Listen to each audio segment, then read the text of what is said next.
What's going on, people? Had to give my thoughts after last night's fight between Jaron Boots Ennis and Xander Zayas. And listen, this is a fight that played out the way I thought it would. I think moving forward, I'll start covering more of the big fights. But from my perspective, if I don't see the matchup as being highly competitive, then I tend to not have the gumption or the desire to really want to cover the fight, because I looked at this as a good matchup in the sense that Xander Zayas had two belts, young up and coming, not even prospect anymore, fighter, only 23 years old. He was 23-0 coming into this fight against Boots. And Boots is moving up into the 154-pound weight division. He beat Limas in his previous fight to really stake his claim that, yeah, this is my weight class. This is where I'm going to try to make noise at. And then he couldn't get a fight against, I don't know, if it wasn't Crawford or whoever he couldn't get the fight with. He said Xander Zayas was his next best opponent. So he requested to fight Xander Zayas. And you have to give Zayas credit. He accepted the fight. He didn't run. He didn't try to duck or dodge or dip out of this fight. No, he said, all right, let's run it. And the way I saw it was he was a little too green. A little too green, and he doesn't have too green, doesn't have the explosion in his movements that Boots has, and he doesn't have the power, in my opinion, to hurt a lot of guys at the division, which is why he only had 13 KOs in his 23 fights up to that point. Whereas you look at Boots Ennis, he was 35-0 with 31 knockouts. And even though a lot of those knockouts were at a lower weight class, you have to look at everything relative. Anytime he steps in the ring with somebody, the odds are he's going to not just beat them, but stop them. Including the fight he had against Stanionis. And I know that he had a lot going on, Stanionis, coming into that fight. But even with that one, it was a similar situation where it seemed as though, although he's a very, very technically sound fighter, same thing with Zayas, he doesn't have the X factor, the explosiveness, as well as the ability to adjust in the middle of a fight, in the middle of a round, even in the middle of an exchange, and just come up with something on the fly, whereas a lot of guys can't do that. You can come up with something on the fly, and it's the right decision in the moment. That's not easy to do. And Boots has that ability, which is often why a lot of people not just compared him to Terrence Crawford as if he's a younger version of him, but why a lot of people wanted to see them fight, because you would finally have, regardless of whether you felt somebody felt as though he didn't have the experience to fight Crawford, at the very least he had the intangibles. When you're out of position, when you're face up with your opponent, can you still find a way to throw a punch from an odd, awkward angle that the opponent is not expecting, nor do they think that you should even be able to remotely throw and land that punch, or have the confidence to try something like that? Anyway, for example, he'll be on an odd angle and throw an uppercut from a position where it looks like not only should you not be able to land that, but who do you think you are even trying to throw that punch? That's what Boots can do, and that's what I think Zayas was lacking in this fight going into this matchup. And like many said, even though he's a young fighter, once you have one belt, you have to face anybody who wants to challenge you. And if you have two, there's definitely no excuses to be dipping any smoke at that point. But listen, he still came out there to fight. But in the first round, it was clear as day, the speed difference. That's the first thing that stuck out to me when I was looking at their tape. I already seen Boots, but I had never really seen Xander Zayas fight before. And when I was looking at some of his fights, including the last one he had one that was a split decision where he got the WBA belt over Barrow. I'm probably saying his name wrong. He's going to have his hands up. He's going to have his guard sharp. He's going to do the basics and the fundamentals very well. Good jab, but he doesn't have that one hitter quitter power at his weight division the way that Boots Ennis had at 147, and as he grows into the weight class, possibly at 154, he doesn't have the foot speed. So keeping up with the lateral movement of a guy like Boots when he's going over here, over there, and also Boots has a pretty good reach. Now I haven't looked at the tail of the tape for these guys, but he's one of those hybrid fighters where he can reach you before you can reach him, just off the strength of the arm reach. And he knows how to use it, and he's explosive with it. So there's some guys that have reach and they can use that reach, but they're not explosive. He's one of those guys. Him, Crawford, Floyd Mayweather Jr., Sugar Ray Leonard, Sugar Ray Robinson, those type of guys, long arms but explosive with their punching speed. And I think that was just going to be a problem for him from the get-go. And he got dropped in round one because he couldn't deal with the hand speed. Those punches were coming so fast. Even the punch he got knocked down with, it was hard to tell whether that punch was something that should have put him to the canvas or something that he felt overwhelmed in the moment. Or he got caught with that punch and he didn't see it coming. Similar, not the same punch, but similar to Errol Spence when he got dropped the first time by Crawford. It was from a 2-1, and it seemed like after Crawford threw the 2, he did not expect the jab to follow that. And it seemed like Xander, like he was not ready for the hand speed. To his credit, got back up, got through the round, and eventually in round 3, he was able to put Ennis in a tough spot, hurt Jaron, make him have to dig deep and show us if that junkyard dog he says he is really in there, and he a dog. He answered that bell, and the junkyard dog came out, and he was getting hit. There was a couple punches where you seen Boots' head just snap back, but to his credit, returned right back and said, "I'm here," and started whipping punches back. I think round 4 was another good round for Zayas. It wasn't as eventful as round 3, but I think that was a really good round for him. But after that, it seemed like Boots said, "Okay, all right, I'll let you. You got close enough. I need to put the clamps back down," and he did. And then, was it round 5? Was it round 5? I know he took over in round 5. And round 7, he dropped Zayas again. I think he dropped him 3 times in this fight. And it was pretty clear that he wasn't really going to be able to be competitive. And the ref stopped the fight in the 7th round. And look, Boots came in there, earned that, got 2 belts. And now all of a sudden, his name is buzzing at 154. And it wasn't just that he beat Xander Zayas. It's the fashion in which he was able to defeat him. And he made a claim to be one of the best at 154. So I'm unsure if the other Charlo brother, I never get their names right in terms of who's at which division, but if the one that's at 154 is still active, do they fight? Is that fight going to happen? And whoever has the other 2 belts, is that going to happen sooner rather than later? Is Boots going to go for all 4? And how quickly will those fights manifest? You let me know what you guys thought of the fight.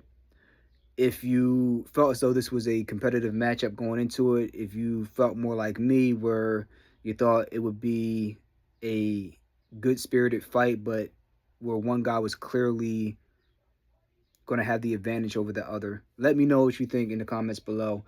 And I want to talk about briefly the fight coming up with Tim Tszyu and Errol Spence and the interview that Errol Spence had. So, going into this fight in July 25th, there's a lot of talk back and forth. There's been no love lost between the two. Apparently, according to the Spence, Tim Tszyu was talking some trash online about how he was going to do this, how he's going to do that, and how he was going to stop Errol Spence the same way that Sebastian Fundora stopped Keith Thurman. So I suppose to retire him. And Spence took umbrage to that. So when they ran into each other at both not the press conference, but they were, I guess, backstage at some event, maybe a fight, and people were walking past Tim Tszyu, and when Errol Spence walks past Tim Tszyu extends his hand out for a handshake like he did with the last people that walked past him. And Errol Spence was like, nah, I ain't give you no handshake. You know what time it is. Something to that extent. And then Tim Tszyu was like, oh, that's how it's going to be? So that's what's been playing out in the press conference. It's been more like Errol Spence coming back, being all about business, and Tim Tszyu looking to get back on the right side of winning. I mean, he's bounced back pretty well, but this is a big fight for both of them. Not long ago, everybody thought that both of these guys were done. We didn't even know if Errol Spence was going to fight again, and now he's back, no tune-up. That's always been his thing. He don't do no tune-up fights, and he's back to fight Tim Tszyu at 154. So this is going to be an interesting one to me because I was looking at the interview he had with Andre Ward. I thought it was a great interview. I thought we got a lot of answers to a lot of things that many of us were wondering about, including everything from the car crashes and the lifestyle he was living to the Crawford fight to everything that happened after the Crawford fight, what he's been up to and what he's been thinking. And I think he was pretty open and honest while still being mindful of how he was choosing his words. And it seemed as though a lot of people were getting on him and taking what he said and interpreting that as him trying to make excuses, why the camp was not fitting for Crawford, with him and Derek James not doing any sparring work because of the injured rib where he had to get a cortisone shot, why they were only on the mitts, and why they didn't even work on defense. They didn't work on the southpaw jab, which you would think would be one of the first things you work on at the very least, knowing you're going to face a guy who has a propensity to switch southpaw. And they didn't work on any of those things. But I think that Errol Spence is more of a guy who's just stating what was, not that I lost because Derek James didn't tell me to wake up and go run, or because he's like, man, listen, this is what I didn't do on my end. These are the things that Derek James didn't do on his end, and we were unprepared. It is what it is. I'm not making no excuses. I stand like a man on my decision. I had the rib injury going into the fight, and I took the fight even though I knew what I was dealing with. That's just, you deal with the consequences of your decisions. And from the car crash to the fight to a lot of things he mentioned, he's hard-headed, like he said. And it took him just having to deal with pain and disappointment before really getting a chance to focus on the things that matter, which is not drinking anymore, not going out and partying with bad influences and people don't care about you, spending more time with your family, really being in your kids' lives and being a presence with your spouse or your partner. I don't know if he's married or not. I can't remember. Just being more present. And it just seems like he was taking accountability for these things. And I know Andre Ward was talking with Roy Jones Jr. on his podcast, and they were talking about the interview.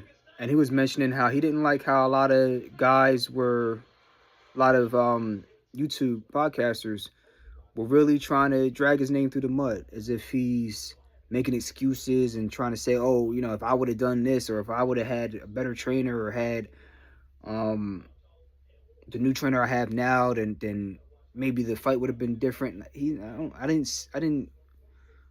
not trying to put words in people's mouths, but I did not get that energy or that feel from the interview from Errol Spence. I don't think he was trying to skirt accountability. And I think it's a very fair point that those who have not fought or been in a ring or know what combat is, sometimes they don't think about the things they say before they say it, especially when you've never stepped in any type of battle arena, whether it be a professional boxing match or the octagon with UFC, or whether it be a local tournament, Golden Gloves, or a martial arts tournament. Like, if you've never been in combat, at least have some more respect for those who are. Even if you are convicted in your opinion and your stance, at least take a step back and think maybe there's another perspective I'm not realizing because you haven't been there. I say the same thing about people on WIP. This is the sports radio station in Philadelphia, 94.1 WIP. And outside of the guys like Hugh Douglas and Ike Reese and John Ritchie, guys that have actually played football, who have actually played the game, Ricky Bowe when he's talking about baseball, there's some of these radio hosts, they have some takes on athletes, and they do a lot of mind reading in my opinion, and they have such conviction in these things. But then you look at these guys and they've never played any sport, any organized team sport or solo sport at any level, whether it be professional all the way down to pee-wee. And if they did, are you the person who was a contributing member to the team, an integral member of the team, or a very high level solo athlete, or are you somebody who was participating in said sport or said event, but you weren't really that good at it, and or you didn't understand the ins and outs of the sport that you were actually participating in? These are the guys that it gets annoying because they have such conviction about, oh, they shouldn't have said something in the locker room that way. And it's like, you've never been in the locker room. And if you were in the locker room, you definitely weren't the person that people were taking seriously. So who are you to not just have such gumption, but have the venom and disrespect that they have for some of these athletes? So I really appreciated Andre Ward for touching on that, and that's something that I feel as just a somebody who's been doing martial arts for a very long time, and regardless of who I'm talking about as a fighter, there's a certain level of respect and a different perspective that you have when you've punched somebody in the face and you've been punched in the face, when you've kicked somebody and you've been kicked. Like, you have a different appreciation and understanding for the sport you're talking about and the people you're referencing. So just wanted to kind of end off on that note. Let me know what you guys think of the fight coming up with Tim Tszyu and Errol Spence. Now, this one is one I'll be covering closely because I think it's going to be a very competitive fight. I'll have a prediction as we get closer to fight week, right? I'll have to see how these guys' training camps went, how they look going into fight week, their demeanor, their physical appearance. Are they in shape, or do they have a gut like Usyk had going into that fight that he could have lost against his last opponent, right? How did they look coming into fight week? Those are the things I'll be looking at to solidify my opinion if I'm on the fence. But yeah, let me know what you guys think and who you want to see Jaron Boots Ennis fight and who you want to see Xander Zayas fight. Because did he lose? Yes, but there's nothing wrong with losing. We don't like making a habit of losing, but losing is part of life. It helps you to, if you're introspective, sit back and reflect on what went right and what went wrong and look to fix it. And then you can come back stronger. Xander Zayas, he's 23-1 right now. By no means is his career over. He didn't get obliterated. He didn't get he didn't get just knocked into the shadow realm. He has his faculties with him. He has to go back to the drawing board, sit down, watch the film, see what went wrong, see where he was not seasoned enough as a fighter, and just improve upon it. He's going into his prime, so I'm actually looking forward to seeing who he fights next. And who knows, maybe down the line, he might get a chance to run it back with Boots. Just an idea, just food for thought. But I hope y'all guys enjoyed the fight, enjoyed your weekend, and I'll catch you on the next one. Peace.